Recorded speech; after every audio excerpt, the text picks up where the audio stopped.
We just had a conversation with Pamela Anderson about Jullian Assange and Vladimir Putin, both of whom she knows, but you wouldn't have guessed that. But then the conversation turned to the taxi services Uber and Lyft. Both have proved popular with the public. Pamela Anderson is not a fan. She is campaigning against ride-sharing apps.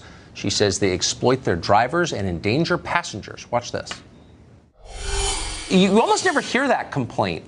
They lure in drivers and exploit them. Tell us what you mean. Well, I know everybody knows about the difficulties that they're experiencing. People are being sexually assaulted. That's common knowledge, and it's being exposed everywhere. But also, the drivers are being exploited. They're hired as kind of third-party providers, so the Uber's not taking responsibility for any of their wrongdoings.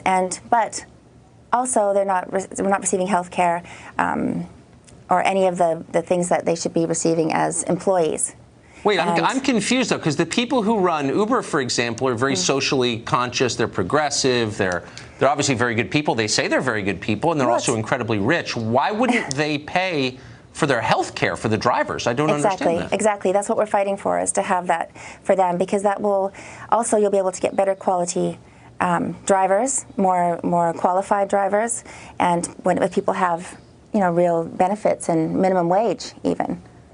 But I don't understand why nobody says anything about this. If a factory were paying people what Uber pays per hour and not paying for their health care, or when Walmart did it, people jumped up and down and said this is exploitation, but for some reason Uber gets a pass. Why? Well, it's technology, it's evolution. We have to right the wrongs, and I say, if you're a sexual offender, you can probably get a job at Uber.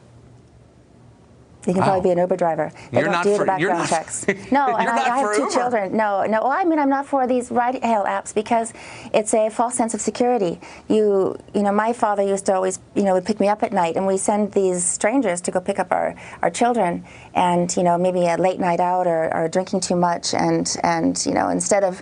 It's just a false sense of security because it's an app that it's safe, and it's not safe. It still has bugs to be worked out, and it also needs to protect and supply proper payment to these drivers. Anybody can be an Uber driver, and they have to fine-tune that.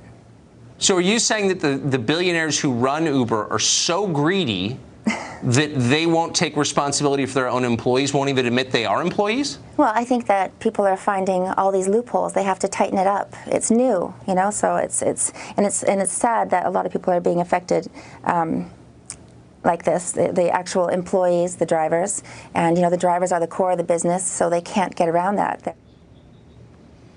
It's the beauty of cable news. You never know what you're going to hear. It's a great job. Thank you for watching. Have a great night.